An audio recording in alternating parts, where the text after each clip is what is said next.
Hello. So,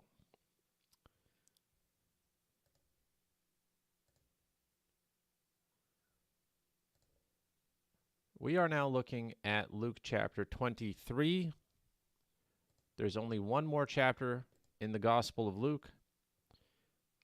We're going to get to that next week. Today, we're going to do Luke chapter 23, and I'm excited. Although this is a sad chapter, of course. This is, of course, I'm just naming the episode in advance here, the death of Jesus.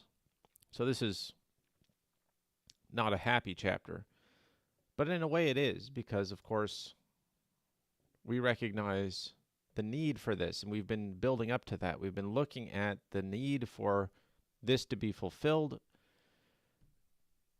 Of course, it's sorrowful, it's horrific, it's evil in some ways, but it's also God's plan. And so we're sort of jumping right into the heart of what is horrible about God's plan, and yet what is our hope and our faith. Jared says it's bittersweet, and of course, I agree. Here's how Luke chapter 23 starts. And when the entire assembly arose, they led him to Pilate. Remember in the last one, here's how the last one ended. Jesus did not say he was God, but said, oh, wait. Hey, this is interesting. Actually, I'm reading a different translation than last time, and it's very different. So check this out. I'm reading from what is called a faithful version. You've probably never heard of that translation of the Bible, but it's called a faithful version. Sometimes I use this one just because I like the way it's written sometimes. But check this out. At the end of Luke chapter 22, it says, if you are the Christ, tell us. And he said to them, if I should tell you, you would not believe me at all. And if I should also ask you, you would not answer me at all, nor let me go. Hereafter shall the Son of Man be sitting at the right hand of the power of God. And they all said, then you are the Son of God? ? And he said to them, I am that one, as you say. And then the final verses, and they said, what need do we have of any other witness? For we ourselves have heard from his own mouth. Here it says, I am that one, as you say. But let's look at what the other translations say. King James says, and they then said they all, art thou then the Son of God? And he said to them, ye say that I am. The NET says, are you the Son of God? He answered them, you say that I am. The Amplified Bible says, it is just as you say.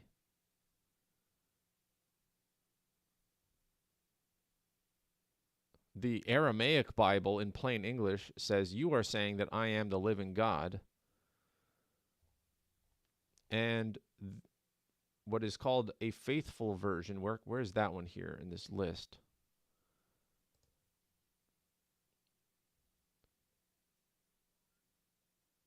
It's considered a classic translation. A faithful version. I am that one, as you say. I'm going to have to obviously look up the Greek here and see why some of them would translate it that way. He was saying, you say that I am. You, legit, speak. Hoti, which means that, or causative, because. Ego, meaning the first person, singular, and am.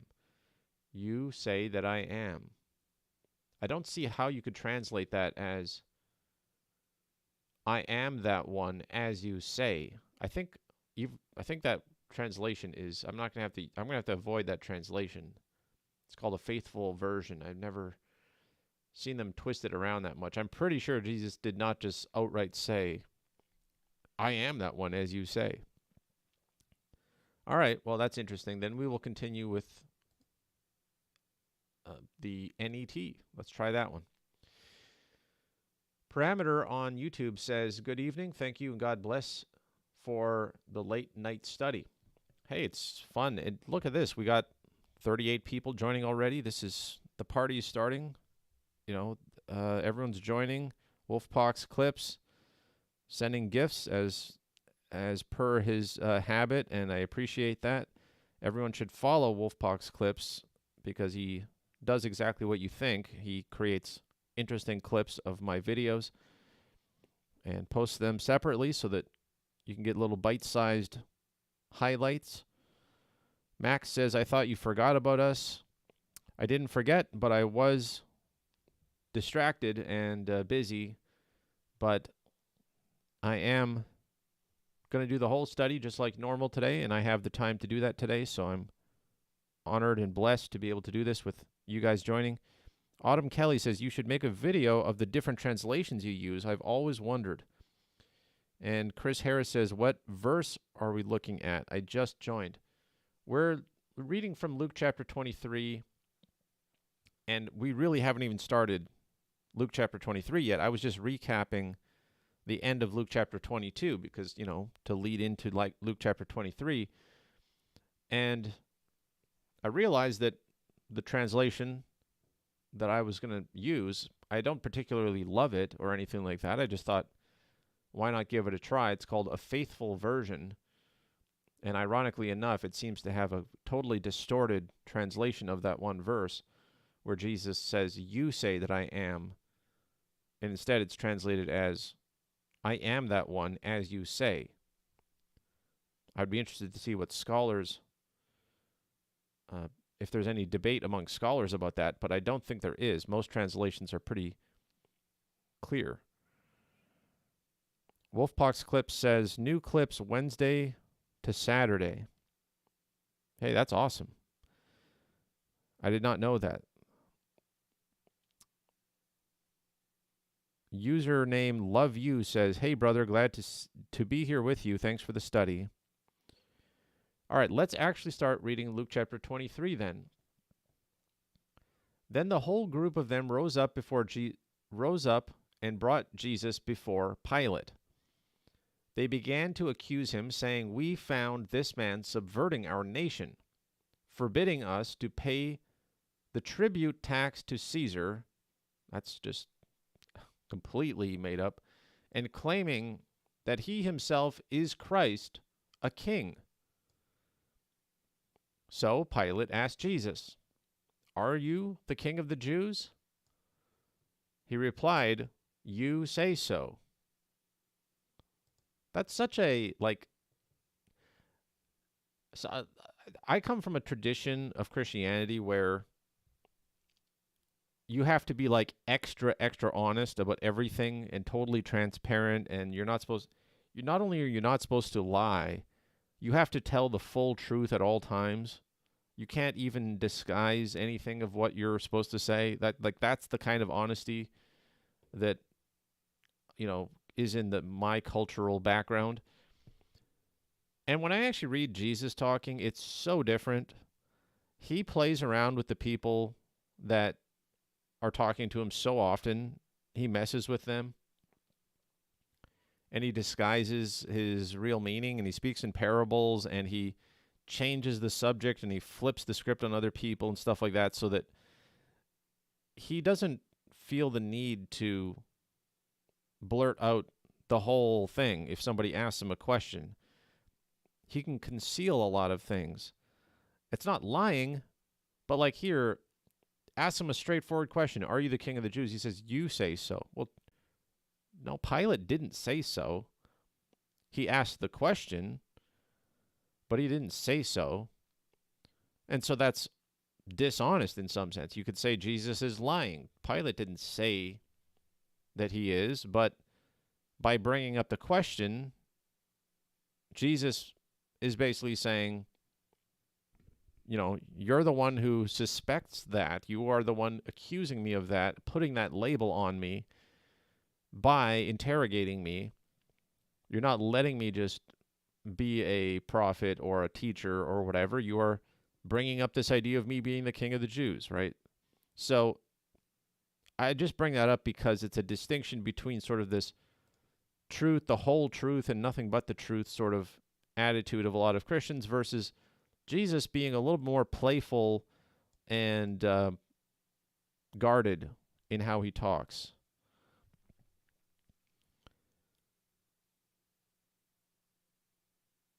Steve says, did Jesus have a boyfriend or girlfriend? Steve, if you can show me somewhere where there would be a verse that would support that, I would be very, very fascinated to see where you would get that from. But the short answer is no. There's no evidence for that. Kathy Higgins says, scribes and Pharisees would have had him killed before his time. You mean if he gave full answers? I know that, one of the reasons why Jesus had to be coy and not tell the whole story is because he had to be misunderstood and actually rejected by the elders. So I wonder if that's true. Would they have killed him before his time? Or if he really fully explained himself, would they also have been converted? Because he knew he had to be rejected. And so he set things up in such a way so that he would be rejected, I feel like. But that's an interesting question. What would have happened if Jesus had really explained everything and not concealed his message and made it so that, even his enemies, he might have converted his enemies? Then Pilate said to the chief priests and the crowds, I find no basis for an accusation against this man. It's crazy to me that Pilate does that right away. He literally says, are you the king of the Jews? He says, you say so. And the guy says, all right, there's no basis. There's no accusation here. It's I'm guessing Luke is condensing this whole thing quite a bit. But I also love the idea that Roman authorities were this straightforward. I get the sense from reading the New Testament that Romans were really get to the point and tell it like it is and, trust the evidence of your own eyes. And basically, they don't care about complex traditions and hidden motives and all this kind of stuff. It's everything's just very surface level. It's are you the king of the Jews? You say so. I don't say so. You're saying it. He just turns around. All right, there's no basis for an accusation. But they persisted in saying, he incites the people by teaching throughout all Judea. It started in Galilee and ended up here.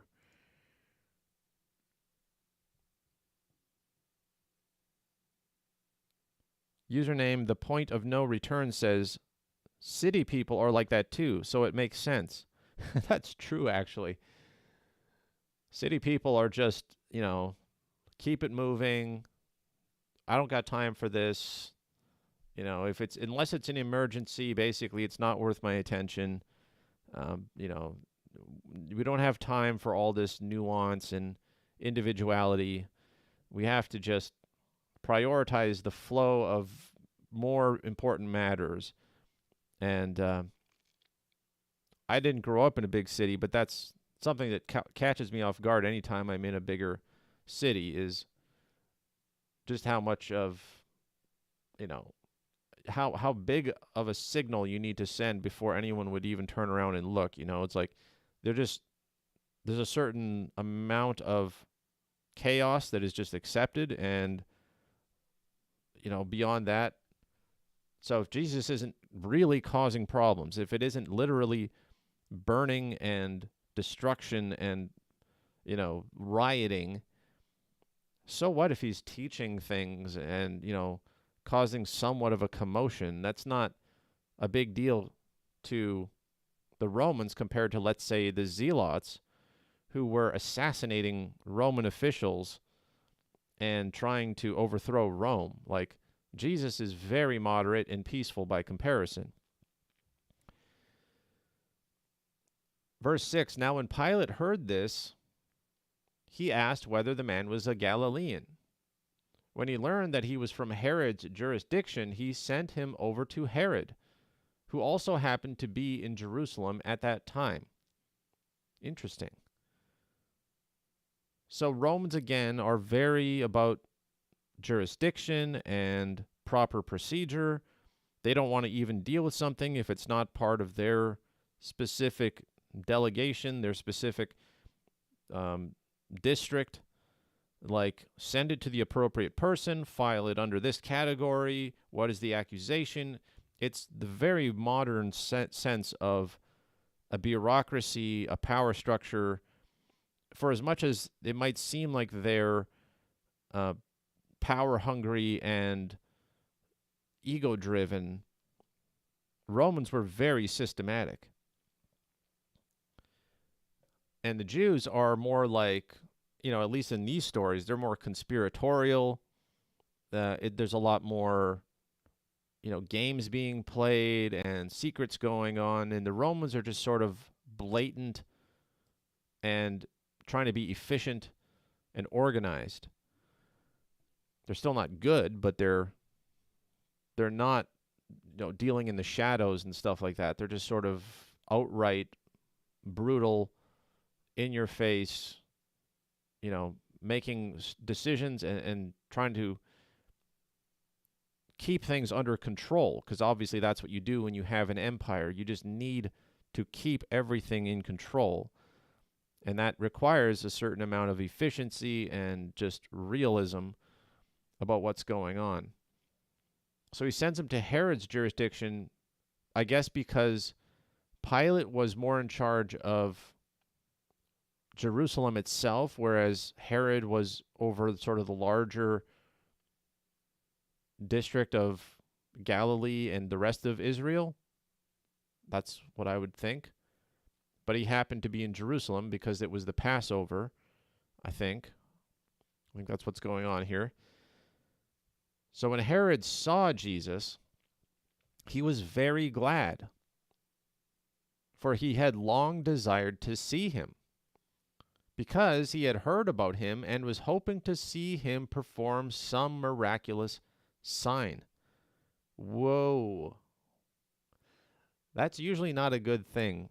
We've noticed is usually when somebody wants Jesus to do a trick, it doesn't go well for them. Jesus doesn't like to perform on demand.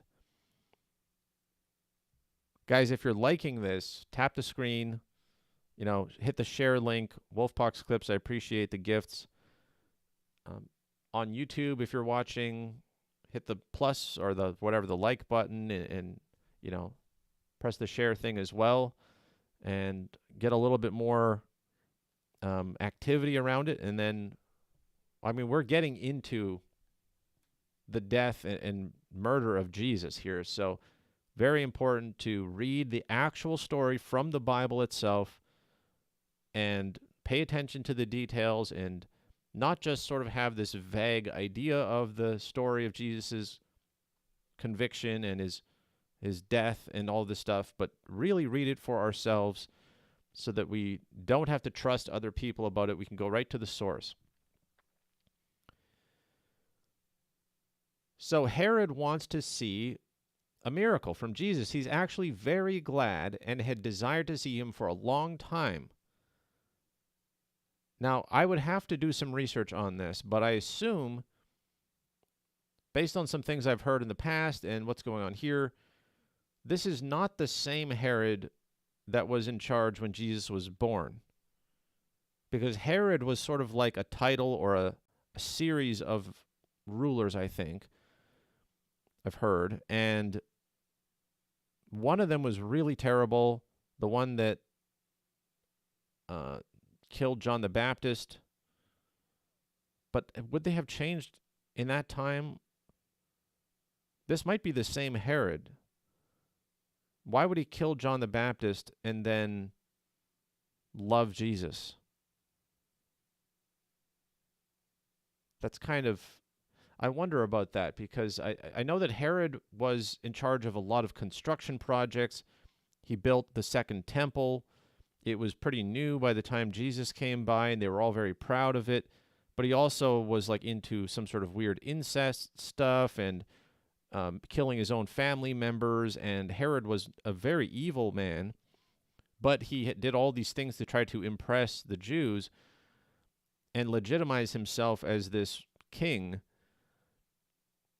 And so there's this weird like balance and act. If you talk to or listen to rabbis and non-Christian Jewish sources, they have very mixed feelings about Herod because they loved the idea of the second temple and all the great things he was doing in Jerusalem, and they don't care about Jesus, so that doesn't bother them. But then he was also just a despicable human being to his own family, and the people at the time kind of hated him, but he had this stability he was bringing to the region because of his Roman allegiance and stuff. So it was a very complex thing for them. For us, it's very straightforward. If he had anything to do with the death of Jesus, he's evil. But interestingly here, Luke says Herod was actually very glad to see Jesus. He had long desired to see him because he had heard about him and was hoping to see him perform some miraculous sign. So Herod questioned him at considerable length, but Jesus gave him no answer. Wow. The king questioning the king, Jesus does not feel the need to answer Herod's questions.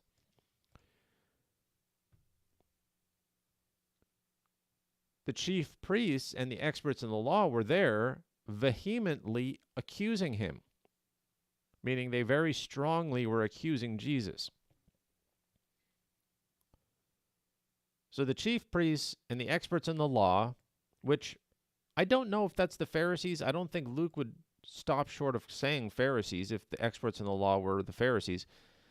But that's one of the weird things is that the chief priests, from what I understand, are not the Sanhedrin. They're the Sadducees. The Sadducees are the chief priests. They're sort of the ones that actually control the temple. They're the powerhouse inside of Jerusalem, more or less. But the experts in the law are always associated with the Pharisees because the Pharisees sort of took over the interpretation of the law. Let's see what the Greek actually says. I doubt that it says anything about Pharisees. Oh, okay. So the scribes is what they say. The grammateus, a writer, a scribe, a secretary.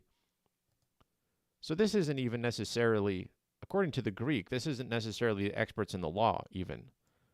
These are just the people who write down what is being said. These are scribes. So they might have actually been, well, actually, if they were just scribes, why would they be vehemently accusing Jesus? They have to have some sort of role as some sort of authority themselves. So they might have been lawyers, essentially, who always go along with what the chief priests and the Sanhedrin decide. But yeah, they're trying to accuse Jesus in front of Herod.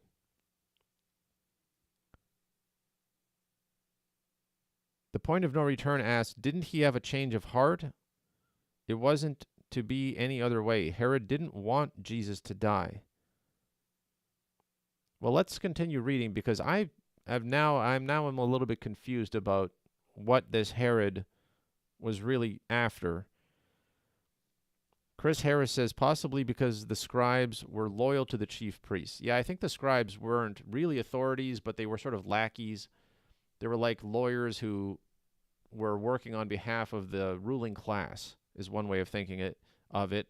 They're trying to justify the way that things are done, but there's this disagreement between the Sadducees and the Pharisees because the Pharisees want to do the oral traditions and the Sadducees want to do things a little bit more like the Old Testament, the written law, and so there's tension between those two. And the Sadducees used to be powerful under the Greeks, but then when the Romans came in, the Pharisees were on the rise, from what I understand. The Pharisees started to become the ones that, basically were taking over the culture, and the Sadducees were sort of losing popularity and were pushed to the side. And that all goes back to the Maccabees and the Hasmonean dynasty, when Israel was its own independent country for a couple of years, or whatever, like 100 years before Jesus. So there's this 400 years of silence between the Old Testament and the New Testament. And in that time, the Greeks come in, they take over, and you have some stability, but at the same time, the Sadducees are this powerhouse. The Pharisees come out and end up, there's this dynasty of Jewish kingdom from the Maccabees. Jews revolt against the Greeks. They take over power. They declare themselves to be independent. That's when the Greeks go and destroy the first temple, or not the first temple, but the second temple, the way it was built in the days of Ezra and Nehemiah and Haggai, in the sort of the later stage of the Old Testament. They rebuilt the temple. It was crappy. It was nothing like Solomon's temple. It was very unimpressive, but they were using it anyway. That continued until the Greeks, and then whoever started it, the Greeks got pissed off and defiled and destroyed that temple, or at least defiled it and robbed it of a bunch of stuff. The Jews rise up, and the Maccabean revolt, as it's called, the family that leads that revolt installs themselves as the new monarchy. So for a little while at least, Israel is acting as if they are an independent kingdom again, and that's called the Hasmonean dynasty.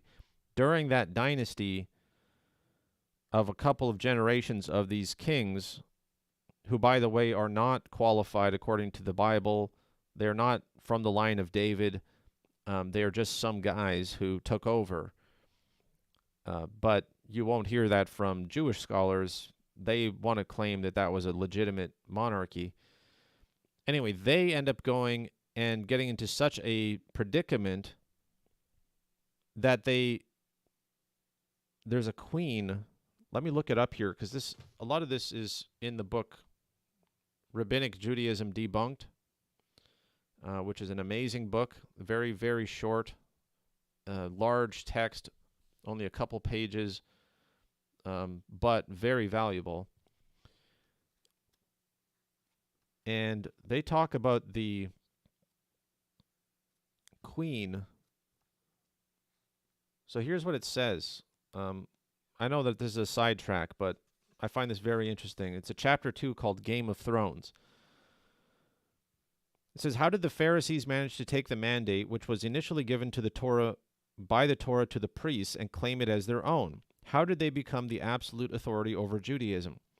With the inevitable destruction of the Second Temple in 70 AD, that's after Jesus, the priests found themselves standing on unfamiliar ground concerning their authority and their daily livelihood. Soon after, they had lost their leadership and prestige to the rabbis. But the power struggles between the two sects started earlier.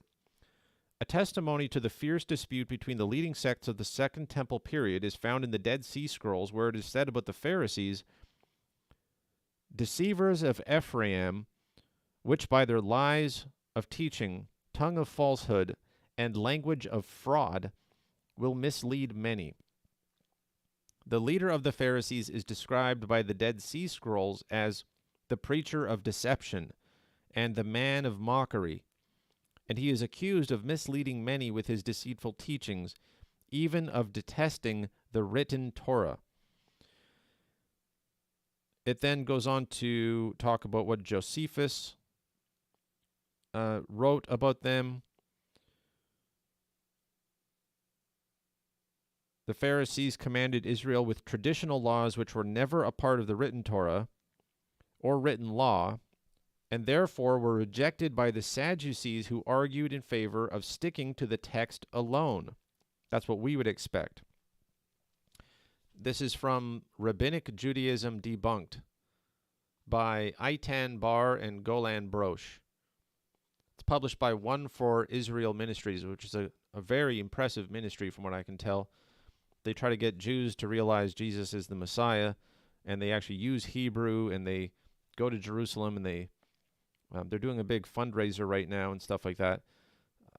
Definitely recommend Rabbinic Judaism Debunked.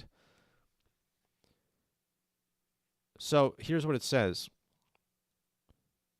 They were rejected by the Sadducees, who argued in favor of sticking to the text alone. In response, adds Josephus, fierce arguments and disputes broke out between the two sects.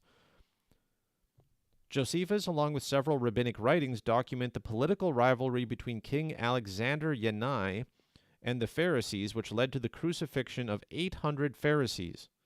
You probably never heard of that. 800 Pharisees were crucified. That happened supposedly after the Pharisees invited the Slovakian king to come and conquer Jerusalem from the hands of King Alexander Yanai. In fact, the Pharisees exploited the intensification of the inheritance struggles between the successors of Alexandra and Yanai, which are these Hasmonean kings that I talked about. They deliberately invite the Romans in to conquer Israel. The Pharisees, right? So there's this power struggle within the Jewish kingdom. The Pharisees have been persecuted. They are an underdog. They are the sort of the losers of the culture. They want to have power very badly, but they don't have the right because they're not part of the priesthood. They're just this other faction. So what they do is they get in close with the monarch and then invite the Romans in to conquer Israel, and by doing so to dismantle and eliminate the rule of the Hasmoneans, thus paving the way for the rabbinic leadership to take over.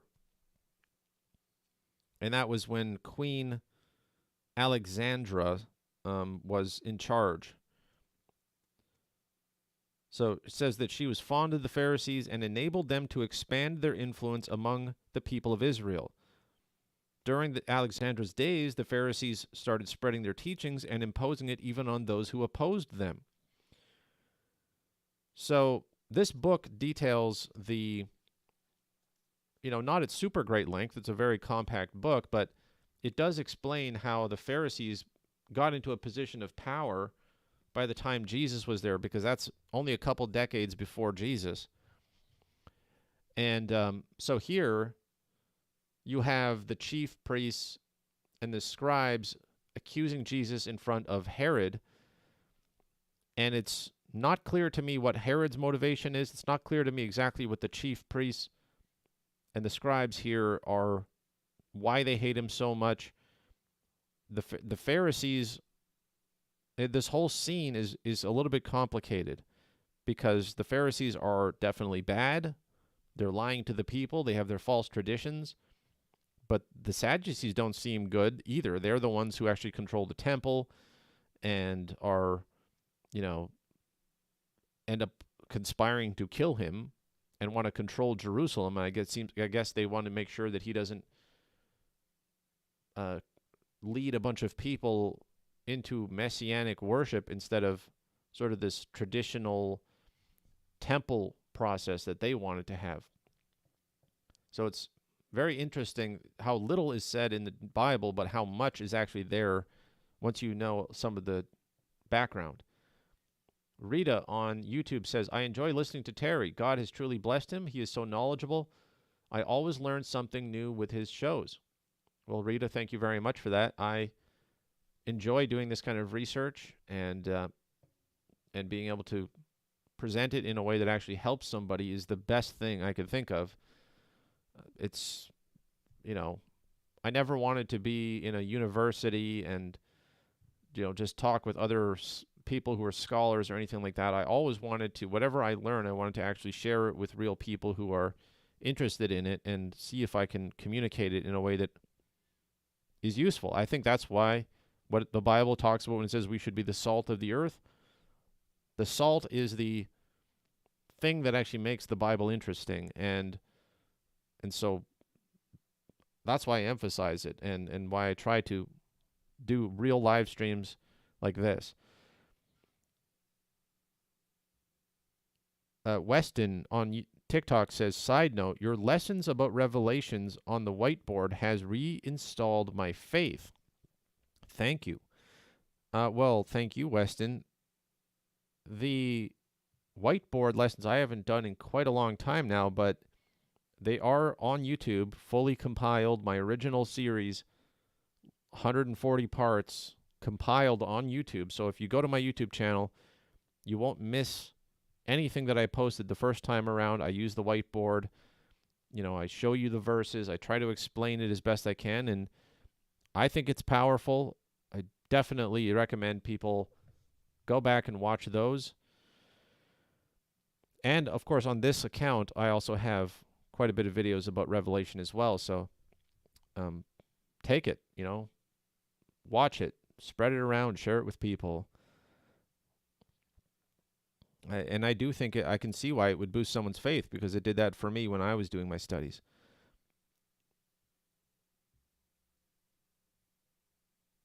We got some salt shakers in the chat room. I love that.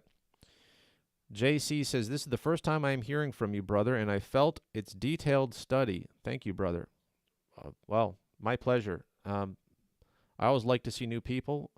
The point of no return says, is this your job? No, it's not. And I work full-time, and this is something that I'm lucky enough to be able to do in the little bit of free time that I have, and I don't get paid for it. If people buy my books, I get compensation in that form, I guess. I get royalties on book sales. My books are Maybe Everyone is Wrong, Revelations, Conspiracy in the Kingdom of Heaven. This is where you find all of the heavy-hitting information that I make my TikTok videos about. And then there's a follow-up to that called Fire in the Rabbit Hole, which is about basically the modern psyops that are trying to stop Christianity from having a revival right now. And both of those are available on Amazon and other bookstores, and I get a pretty decent royalty cut of when people buy it. So every book sale makes a significant difference to me. Most publishers, you sell the rights to your book, you get a tiny fraction of royalties, and so the author has to sell millions of copies or hundreds of thousands of copies to, make a lot of money off of the book sales. With the setup that I have, if 100 books get sold, I get a pretty decent check from that. And so if the book sales ever pick up, or when they have picked up in the past, it makes a big difference. And so I'm very much more than the average author grateful to those who are supporting by buying the books and giving them as gifts or whatever. It's more powerful than a donation, because then you have the book, and those books can end up in people's hands that actually learn something about the Bible and reinforce their faith as we go into tribulation and all those things. So, and there's also digital copies of the books too. If you don't want to buy physical, or if you don't want to buy physical, you can also buy the digital ones. Okay, so that is an aside. Max wants me to talk about the Kojima Code, which is, yes, I actually wrote 2 books before I wrote anything about the Bible. If you're into the Metal Gear series or pop culture, video game culture, and Hideo Kojima, I wrote a book called The Kojima Code, which I am also very proud of, but it's not as important as biblical study. But if you're interested in just supporting me and you think, you'd be interested in some deep analysis of a video game series and all the crazy stuff that's in there, I did that first years ago. All right, we have this question about Herod. Let's try to get some answers. Jesus is not answering Herod's questions. The chief priests and the experts in the law are accusing him. And then in verse 11 of Luke chapter 23, it says, even Herod, with his soldiers, treated him with contempt and mocked him. Then, dressing him in elegant clothes, Herod sent him back to Pilate. That very day, Herod and Pilate became friends with each other, for prior to this, they had been enemies. Interesting. I did not know that. I don't know if the other Gospels talk about that, but Herod and Pilate became friends because they basically both, I guess Pilate didn't say he hated Jesus or anything, but they had been enemies before this. And I think symbolically, I'm just going to go ahead and say this. I can't back this up from Scripture, but I do think that on some level, the union between Rome and the corrupt leadership of Israel is symbolic of a dynamic that God wanted to show here with the story of Jesus, clear as day, because it's going to continue to be a thing until the end of prophecy with the Whore of Babylon and the beast. Now, if you're familiar with Maybe Everyone is Wrong, my book, and my interpretation of Revelation, the Whore of Babylon that everyone thinks is America or they think it's something else, the Bible says, it suggests very strongly, you can't really escape it, that it's Jerusalem in the future. The last phase of satanic conquest of the world is going to be Satan trying to take over Jerusalem, and that's when it becomes the Whore of Babylon, and it rides the beast.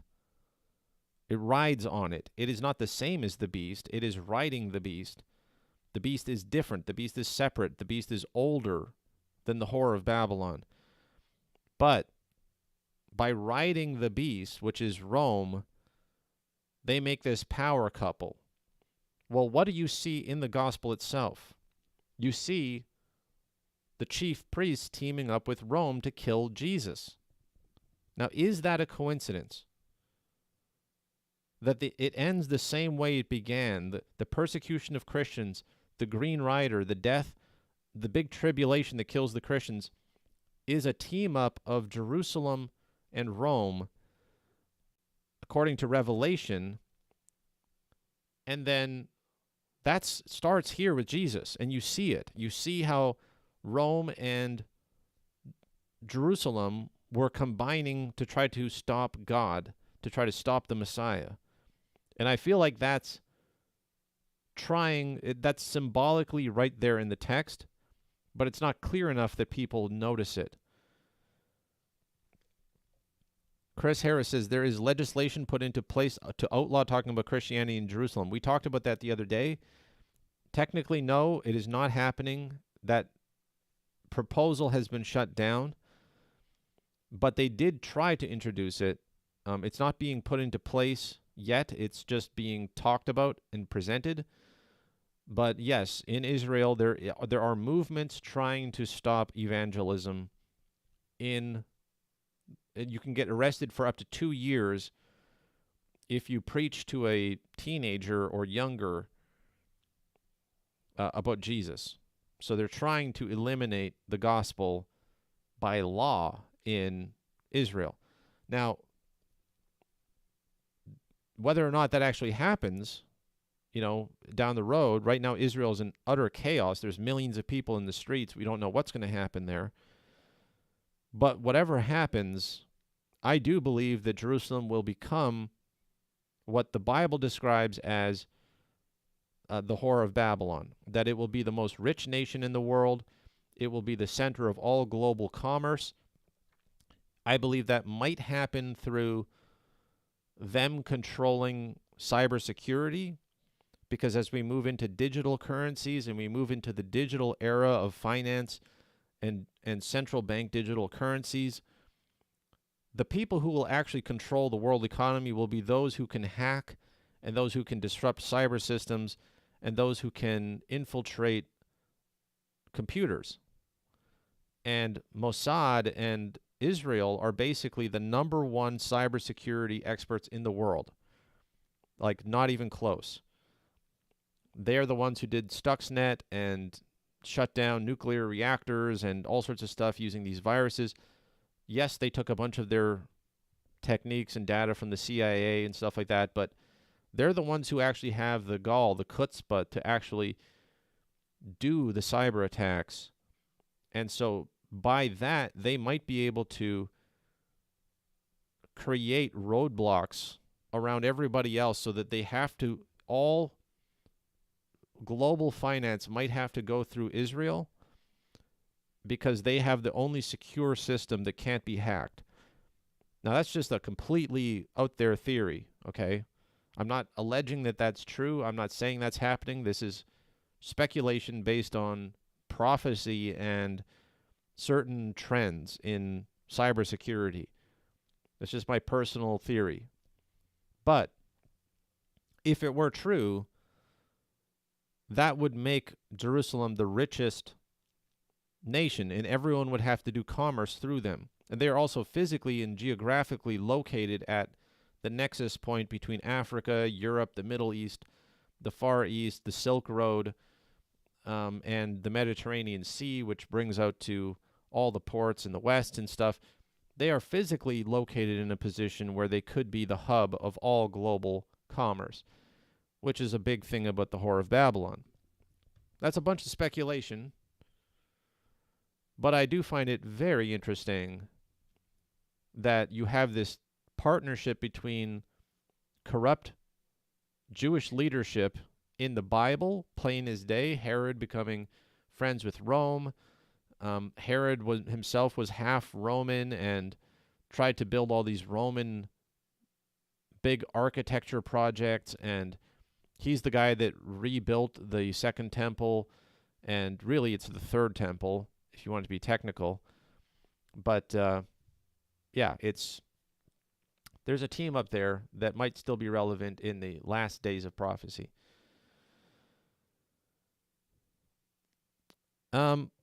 Point of no return says, is there a lot left to the chapter? LOL. Yes, there's a lot left in the chapter. We are only getting started. I know that it's big time diversions talking about this stuff, but oh well. It's relevant. So they become friends. And it says, Pilate called together the chief priests, the rulers, and the people. Pilate did it, not Herod. Pilate calls together the chief priests, the rulers, and the people, and said to them, you brought me this man as one who was misleading the people. When I examined him before you, I did not find this man guilty of anything you accused him of doing. Neither did Herod, for he sent him back to us. Look, he has done nothing deserving death. I will therefore have him flogged and release him. And here, in the NET, there's a verse missing. It just says empty. The 17th verse of Luke chapter 23 is missing from the NET. So let's find out what is missing in this translation. The New King James says, for it was necessary for him to release him. It was necessary for him to release one of them to the feast, or at the feast. That verse is missing from a lot of different translations. The English Revised Version, the Literal Standard Version, the New American Bible. A lot of translations don't have that, and some of them put it in parentheses. Why did they remove it? I'm sure that it's because they found that some manuscripts didn't include it. That's usually why they remove a verse, is because they find manuscripts that they think are older and more reliable, and then it's not there. The point of no return is lost. I will explain, okay? So far we've had Jesus getting brought before Pilate, asks him some questions. Jesus gives him some basic answers that kind of deflects, and he doesn't say whether he thinks he's the king of the Jews. Pilate sends him instead to Herod. Herod asks him a bunch of questions, but Jesus refuses to answer. He also wanted to see a miraculous sign from Jesus, but he didn't get any. Now, if Jesus had done miracles, it's very possible that Herod would have believed he was the Messiah, and actually Jesus would have been on his way to becoming the proper king of the Jews. We don't know what would have happened, but he wanted to see miracles from Jesus, and Jesus refused.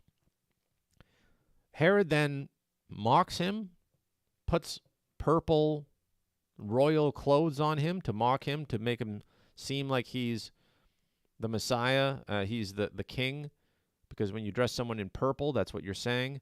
And then he sends him back to Pilate. And so Pilate then goes and says, look, this guy is not guilty of anything. He doesn't deserve death. I will have him flogged and released him. He'll beat him up, he'll punish him, but he's not going to kill him. Then there's this missing verse about how he's supposed to release him, somebody at the feast. Apparently some manuscripts didn't include that, so they left it out. Verse 18, but they all shouted together, take this man away, release Barabbas for us. This was a man who had been thrown into prison for an insurrection started in the city and for murder. Pilate addressed them once again because he wanted to release Jesus. It actually just straight up says, Pilate wanted to release Jesus. But they kept on shouting, crucify him, crucify him. A third time he said to them, why? What has he done? I have found him guilty of no crime deserving death. I will therefore flog him and release him. And by the way, when a Roman official says these things, it's pretty definitive. Like, they tend to just make a decision and that's it. You don't get to argue. So it's pretty astonishing that they actually managed to persuade him. They must have been going crazy. Verse 23, but they were insistent, demanding with loud shouts that he be crucified. And their shouts prevailed. So Pilate decided that their demand should be granted. He released the man they asked for, that's Barabbas, the insurrectionist who killed somebody, who had been thrown in prison for insurrection and murder, but he handed Jesus over to their will. Now, I will also remind you here that, as I've said many times, Luke is interested in placing the blame on the corrupt Jewish leadership. So here, Luke makes it very clear that Pilate didn't think at all that Jesus was guilty of anything worthy of death. I'm pretty sure the other Gospels also line up with that and back that up, but he makes it very clear here that Pilate did not want Jesus to be killed. Instead, it was the chief priests and their crowd of scribes, and they were even there with King Herod, trying to accuse him in front of King Herod. King Herod also, by the way, did not find him worthy of death. He mocked him because Jesus didn't answer and he didn't do any miracles. So it's not flattering to Herod in any way. But neither of them actually thought he was worthy of death. That is even more of a condemnation of these chief priests and the scribes. Then verse 26, as they led him away, they seized Simon of Cyrene, who was coming in from the country. They placed the cross on his back and made him carry it behind Jesus. A great number of people followed him, and among them women who were mourning and wailing for him. But Jesus turned to them and said, daughters of Jerusalem, do not weep for me, but weep for yourselves and for your children. For this is certain, the days are coming when they shall say, Blessed are the barren, the wombs that never bore children, and the breasts that never nursed. Then they will begin to say to the mountains, Fall on us, and to the hills, Cover us. For if such things are done when the wood is green, what will happen when it is dry? I'm going to go ahead and just remind you about this connection of the Whore of Babylon. I mean, Jerusalem was completely destroyed by Hadrian in like 130 AD or something like that. But even so, the final retribution to the Whore of Babylon, Jesus might be referencing that here, and it would be appropriate because it's, again, the team up of the corrupt leadership and Rome, the whore and the beast. And, Jesus is saying, don't weep for me, weep for yourselves, because it's going to be absolutely hellish when the judgment comes.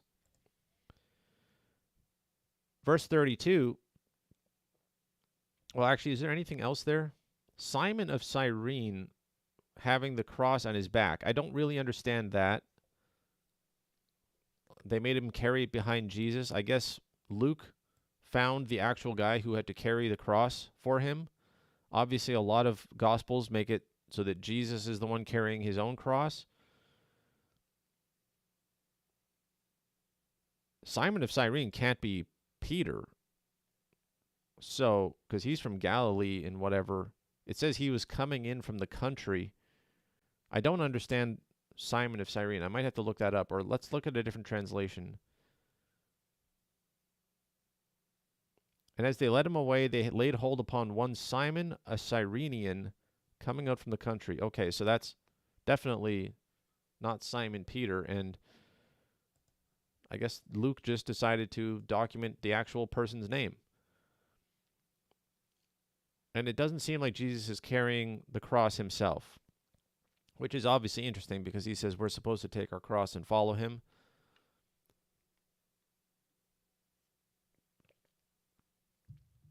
Simon is literally doing that, even though the cross isn't meant for him.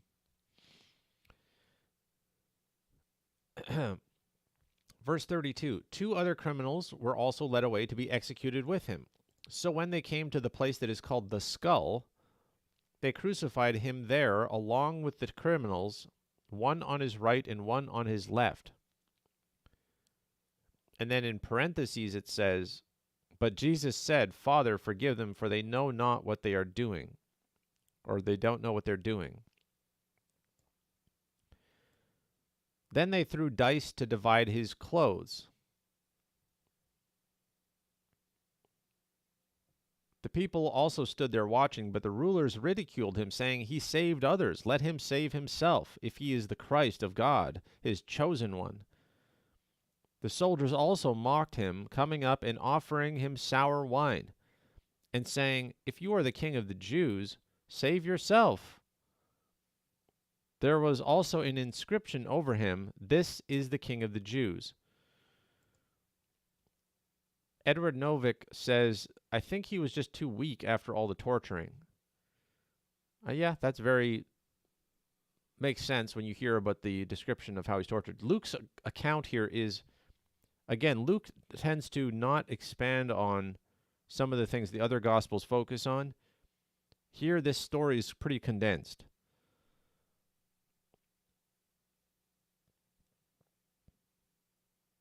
Starburst says, someone else carrying it is an example of taking up your cross. And somebody else says, do you know who verified your Bible? Well, I read a bunch of different Bibles. I don't just have one of them, but who verified the NET Bible? Yes, I do. I think there was about 13 to 20,000 different scholars who all verified it, who all were allowed to examine it and question it and give notes to the translations. So tens of thousands of people verified the NET translation scholars. So, and asked, where is a big list of scholars? I'm sure you could look up NET Bible translation scholars.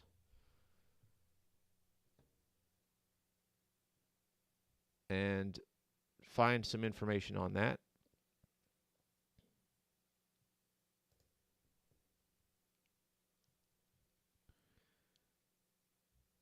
There's a lot of footnotes in the NET itself if you get the one with study notes. Oh, here's what it says.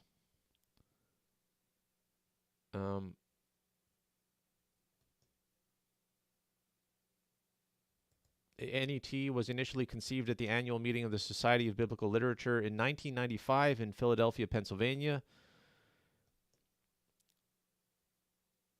It's an interdenominational, evangelical, non-sectarian translation, according to them.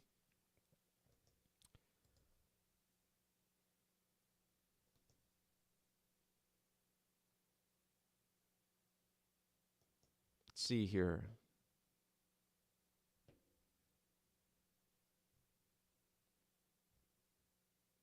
Oh, there's not that much information on this one, but the book itself does talk about the contributors and how there's tens of thousands of them who contributed. There's 60,000 translation notes.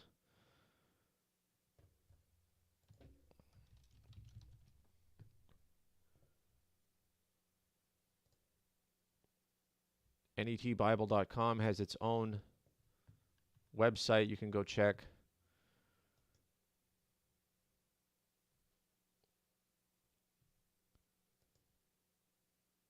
Anyway, there is a bunch of information. We have so much left to look at in this.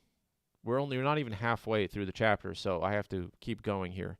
But the NET is there are non-Christians who study it, because all they do is look at manuscripts.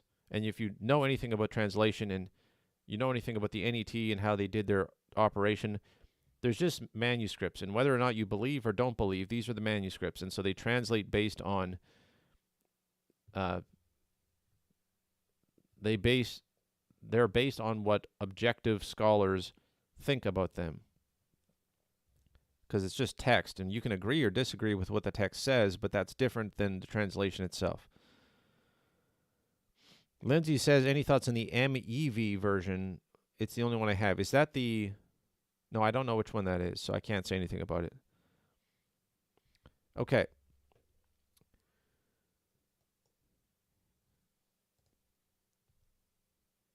It says... He handed them over. They led him away. Simon of Cyrene is carrying the cross. Jesus warns them that they shouldn't weep for him. They should weep for themselves because horrible things are going to happen to them. 2 other criminals were also led away and executed with him. They came to the place called the Skull. They crucified him there with one criminal on his right and one on his left. Jesus said, forgive them, for they don't know what they are doing. They threw dice to divide his clothes. The people also stood there watching, but the rulers ridiculed him, saying, he saved others, let him save himself. The soldiers also mocked him and offered him sour wine. One of the criminals who was hanging there railed at him, which is a way of saying, mocked him, saying, aren't you the Christ? Save yourself and us. But others rebuked him, saying, don't you fear God, since you are under the same sentence of condemnation? And we rightly so, for we are getting what we deserve for what we did, but this man has done nothing wrong. Then he said, Jesus, remember me when you come in your kingdom. And Jesus said to him, I tell you the truth, today you will be with me in paradise.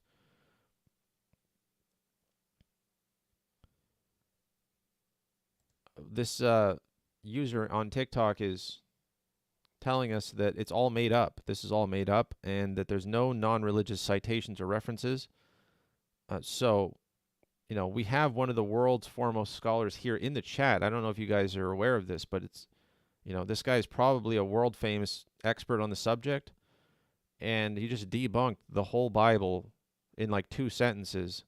So it's always amazing. We have those guys come by every day almost, and they just blow my mind that I'm reading a book that is completely made up and false, and he doesn't have any claims, he doesn't have any insight or information, nothing backing up what he's saying, but he can debunk everything that the Bible says, with 1 sentence. So it's amazing how that works, I mean, if he wrote something, I'm sure people would study it 2,000 years later. But unfortunately, he's leaving comments in my channel and not saying anything interesting.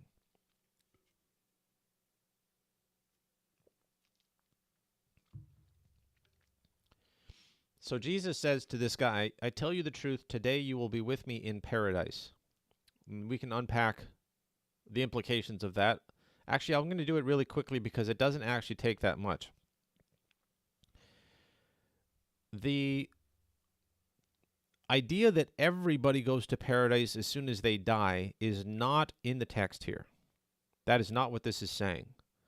It's not that every Christian automatically goes to heaven immediately when they die. Jesus personally invites this guy up. This is a specific invitation to that guy. What did he do to deserve that? He testified publicly in front of a crowd of people as he was dying and being ridiculed and humiliated. He had faith, and he called out to Jesus, and he asked for salvation directly. He didn't get baptized. He didn't know any doctrine. He didn't know any theology. He just believed in Jesus, and he asked for salvation. And Jesus personally invites him up. That does not imply, by the way, that every single Christian gets the same invitation. In a sense, you could even say that this guy was like a martyr. He was dying, and in his dying moments, the thing he relied on was a faith in Jesus Christ. And so that's the mark of a martyr. So if martyrs are the ones who go up to heaven, which is kind of what I suspect. I mean, if you read Revelation, I make the argument in my book, maybe everyone is wrong. Every time you see people going up to heaven in Revelation, and the population of heaven gets bigger and bigger as Revelation goes on, eventually you have millions and millions and millions of Christians in heaven. They all come out of tribulation. They are all martyrs. You don't see any people who just quietly die in their sleep going up to heaven, from what I can tell. Heaven is a waiting room for martyrs, is what it seems like. That's a theory. It's my interpretation, but I have reasons to back that up. It seems to me that most Christians sleep when they die, meaning they're not aware of anything really, and then they will either be resurrected or they will be there at Judgment Day. But here, this guy is dying, and he calls out to Jesus, and Jesus invites him up. You don't get to take that and make it into a rule for all Christians, but it is very interesting.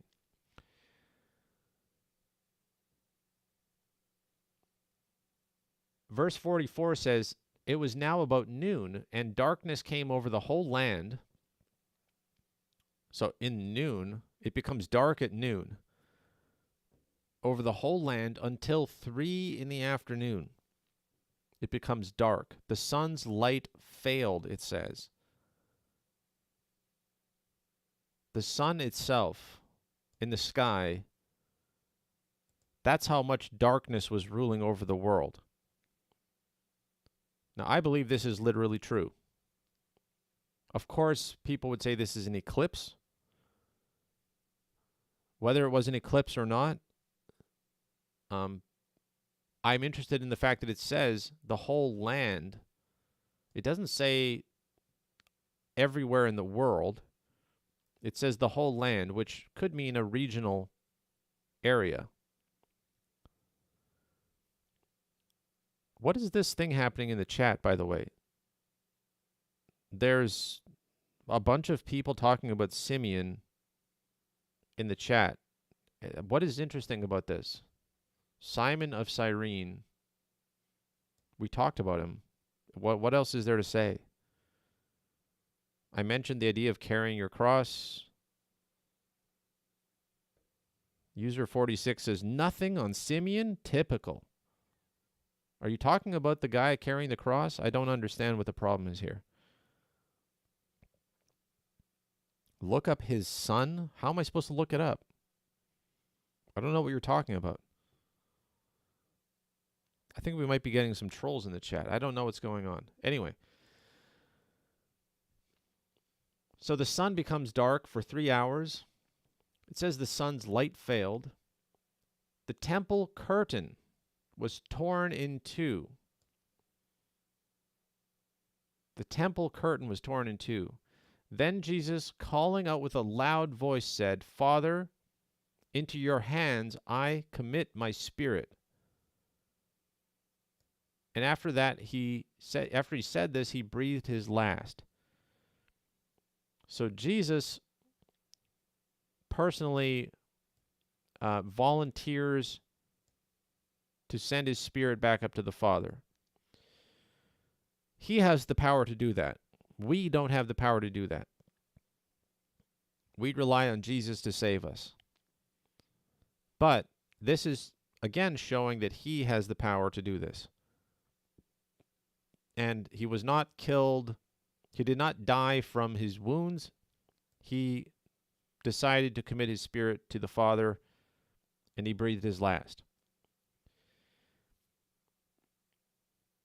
Verse 47, now when the centurion saw what had happened, he praised God and said, certainly this man was innocent.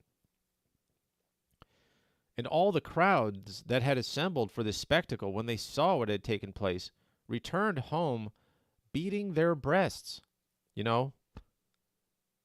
feeling sorrowful and guilty. That's what happens when you beat your breast. That's a way of saying that you feel guilty. Your heart hurts. You're punishing yourself. You're hitting yourself because you know that you were guilty. I mean, when the sun is dark for 3 hours and the temple veil splits, the curtain splits, and you have these signs happening, you got some extra clues here.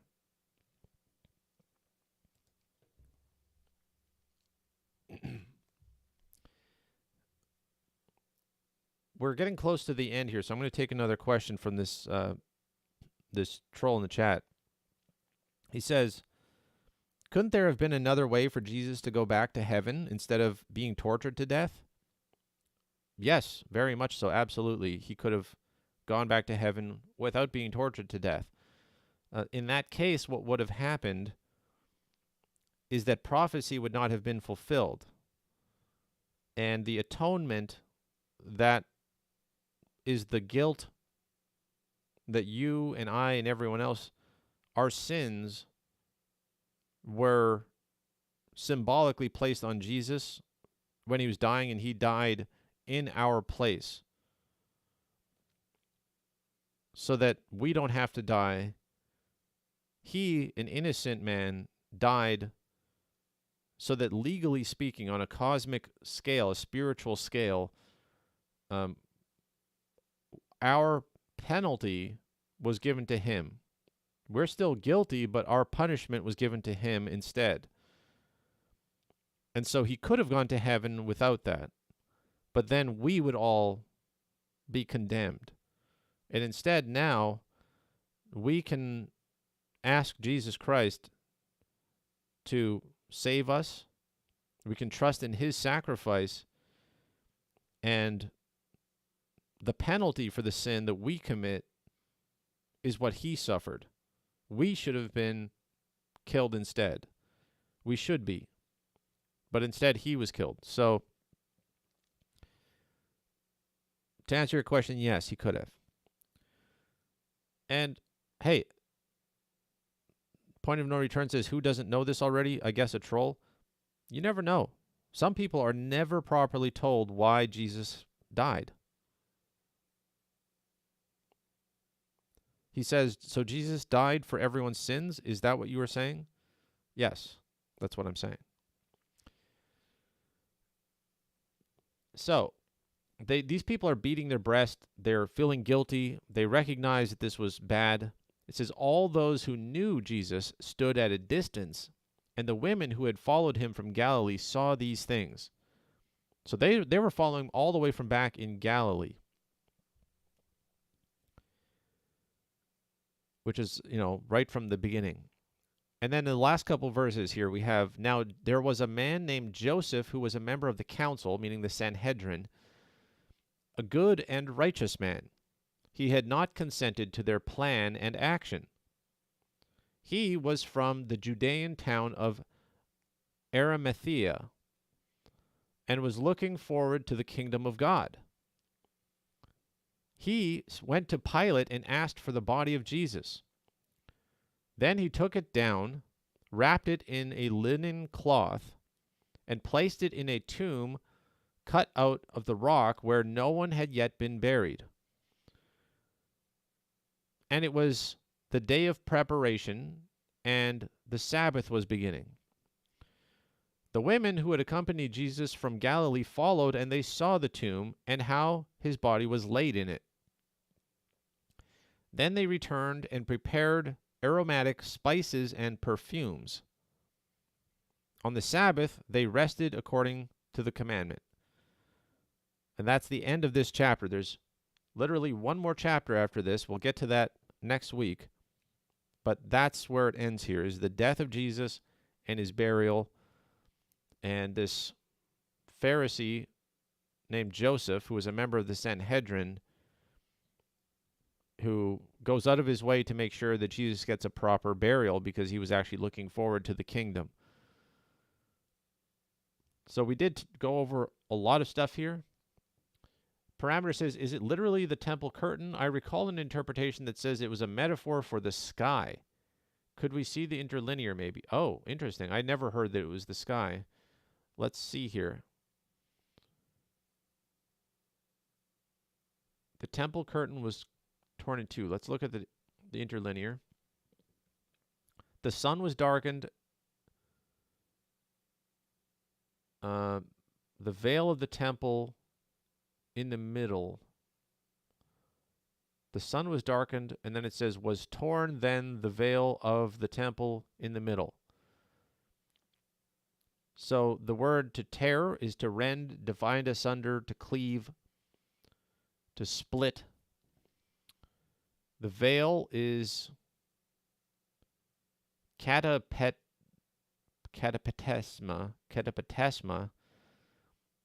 from the compound of kata and conjugar of patima, something spread thoroughly, i.e. the door screen in the Jewish temple. So that's the veil of the temple. And then Na'au is the temple, the shrine, a temple where God resides. Yet there's nothing here about the sky itself being, or it being a metaphor, I don't think. Let's see if there's any translations that say that the sky was torn.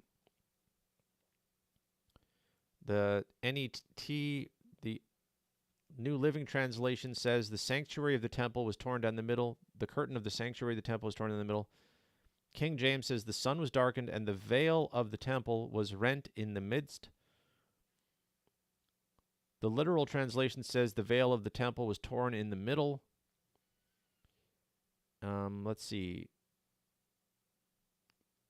American Standard Bible says the veil of the temple was rent in the midst. I don't see anything here about the sky being split or that there was a metaphor going on. It seems like the actual temple was affected by it.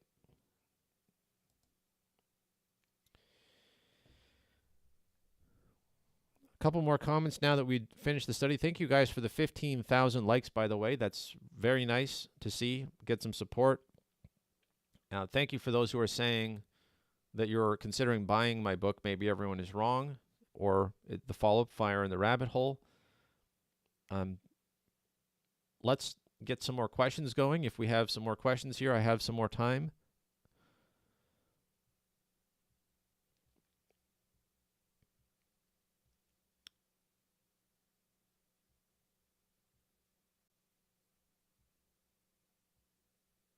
Who Man says, Bible Gateway is my favorite online Bible source. Yeah, I like Bible Gateway as well. I always use Bible Hub because I'm familiar with it and I know how to very quickly get around and check the different translations, which is one of the most important things to me.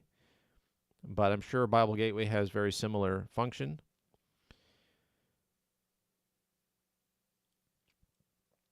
John, this troll in the chat says, do you know what would happen if the sun darkened in real life? It would have been impossible for the sun to go dark.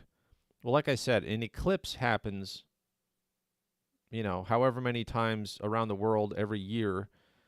There's just different eclipses. So there could have been an eclipse. And it doesn't even say the whole world was affected, but it says that the land where they were. So that really makes it sound like it's an eclipse or something like an eclipse. So you could have a localized darkening of blocking of the sun's light, and it would have been written exactly the way that it was written. Autumn says, what translation is your favorite if you have one? I think my favorite translation overall is the NET, because I like to be able to look up the translation notes. I respect their ambition. It feels like the same way that the King James Version was very ambitious, and they tried to get a lot of different scholars in there to check the text and to use the best information they had at the time. The NET is similarly ambitious, and they have tried to get many, many eyeballs on it and not just have one person come by. They went back to the actual manuscripts. A lot of translations literally just take the King James text and then change the words as they see fit in order to update the text or change it. And since the King James Version has no royalties on it, it's not copyrighted, it's public domain, you can do that and create a new Bible translation for free and then start copywriting that and selling it. I think you have to change 10% or 15% of the text in order to create a new copyright. That's not what the NET did. They went back to the actual manuscripts, the Septuagint and the Masoretic text and all the different manuscripts, and they started from the basics, from the source documents as close as they could get them, and they didn't rely on later translations. They went back to the source. I respect that a lot. That's what real scholars should be doing. So it's sort of to me, it's like a second attempt at doing the same kind of thing that the King James did, except with a much wider scope, with a lot more material, because we found so many manuscripts since the 1600s.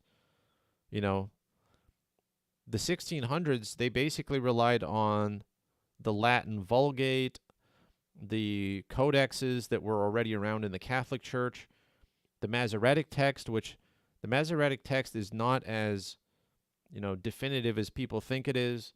You have to also consider what the Septuagint says, and so there's just a lot of things that have happened since the 1600s, and it's good for scholars to still be looking at it and trying to create a good translation. Now, I personally have found cases where I think the NET could be done better. And you might say, who are you? You're not a scholar. What decision, but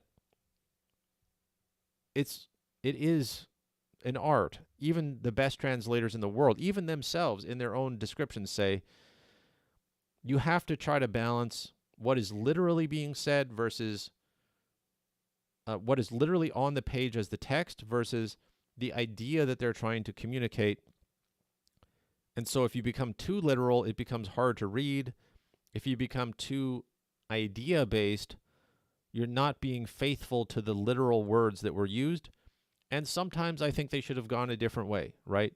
And so there's never going to be a perfect translation because translations by their very nature can never be perfect. And instead, you have to decide what to emphasize. And I like the way the NET does it generally, but I cross-check. That's the reason why I cross-check a lot of things when I'm doing a study, and I don't just rely on one. Autumn Kelly says, or Keeley says, is the NET where you saw that the real translation was the green horse and not the pale horse? That blew my mind. That's a little bit, that's not quite how it went. Like, I looked at the Greek and the interlinear, and I saw that it was the word that should be translated green. And then I came up with the theory or the interpretation, and then I found out later that the NET actually did have the balls. Like, no one else did that. They're like the only one who had the courage to translate it as pale green. So they still have pale there, but they also have green. I don't think you need to have even pale there because there's nothing in the word chloros that means pale. It just means green. But there was such a long tradition of translating it as pale, and they actually were honest enough as scholars to say, no, we got to say this is green. And that is huge. And so, yes, I gained massive respect for the NET, but I did not get my understanding of it from the NET. I became a fan of the NET after I realized they were the only translation that used the correct word.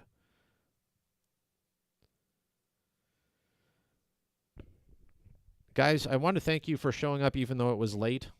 I started quite a bit later than normal.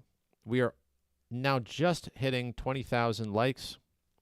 So I very much appreciate your support, tapping the screen, sharing the links. And I will remind you, if you want to have a very, deep dive into Revelation and prophecy and Daniel and all these things, that is what the purpose of my book, Maybe Everyone is Wrong, is for.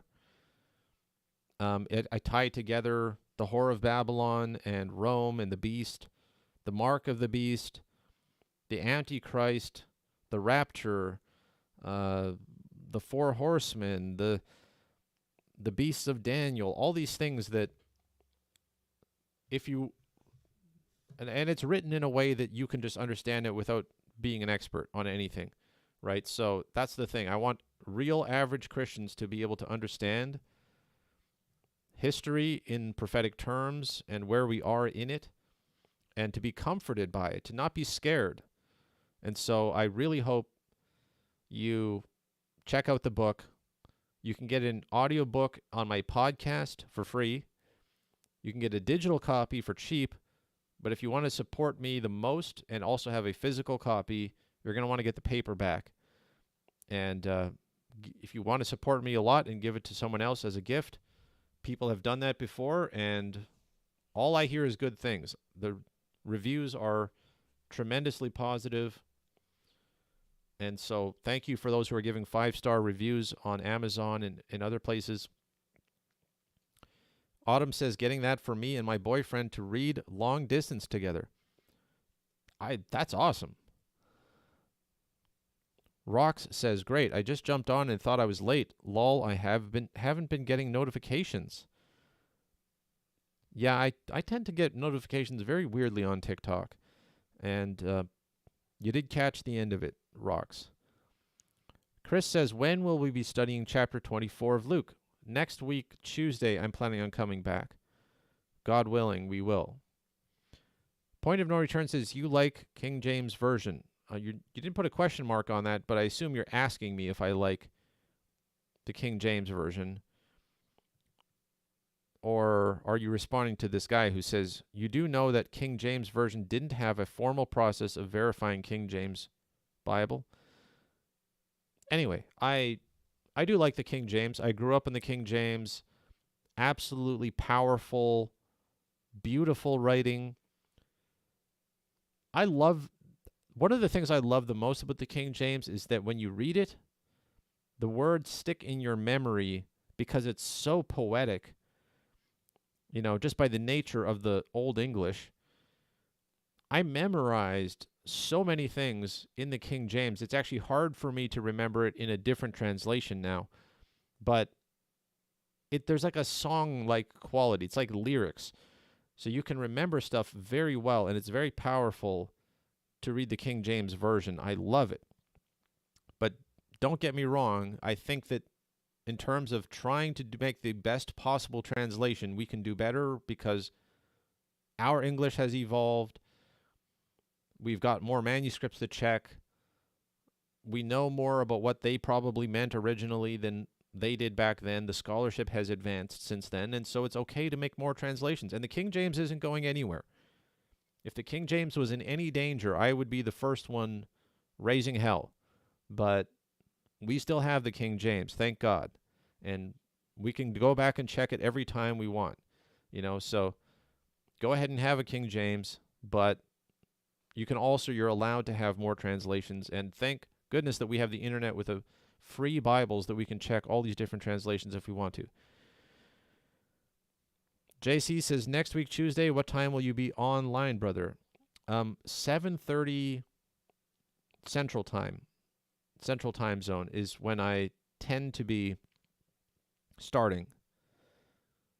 So today I started late, more like 9:30 today or something, but normally it's 7:30 Central. Chris says, you're a real one, Terry. Thanks so much for the study. God be with you until the next session. Who Man says, I appreciate that perspective. JC says, always King James Version. Well, hey, I'm not going to argue with that. You can be completely saved and have very good doctrine by studying the King James. It's a very special book. It's not the first English Bible. It's not the last English Bible, but it is a very important one. Sparky says, what do you think about the NLT, which I believe you mean the New Living Translation? I read both King James and the New Living Translation. I don't know that much about the New Living Translation, honestly. I probably wouldn't use it myself, but I don't know enough to make an argument for or against it. This troll says KGB was incompetent. He didn't know anything about science. What are you even talking about? Are you talking about King James himself? Do you think King James, the king, wrote the King James Bible? Are you that clueless? What do you mean he didn't know anything about science? Anyway, this is what you get when you open it up to trolls and you don't ban them. You get interesting questions. Max and everyone else who was sending thanks and sending likes, thank you for that. God bless you. Next week, God willing, I will come back and we will do the final chapter of Luke. I'm very much looking forward to it. Every time I read Luke, there's something that I didn't find in another gospel. We've seen that a couple times here already, just in this chapter. And so I'm signing off. Go to the YouTube, find my old TikTok videos and all the compilations talking about Revelation there for free. Check out my books. Check out my link in my bio if you just want a link to everything, including my Discord channel, my Substack, where I write articles. Lots of stuff you can find on my link tree. So I appreciate your guys' support. Thank you for everything. I will be back next week, hopefully.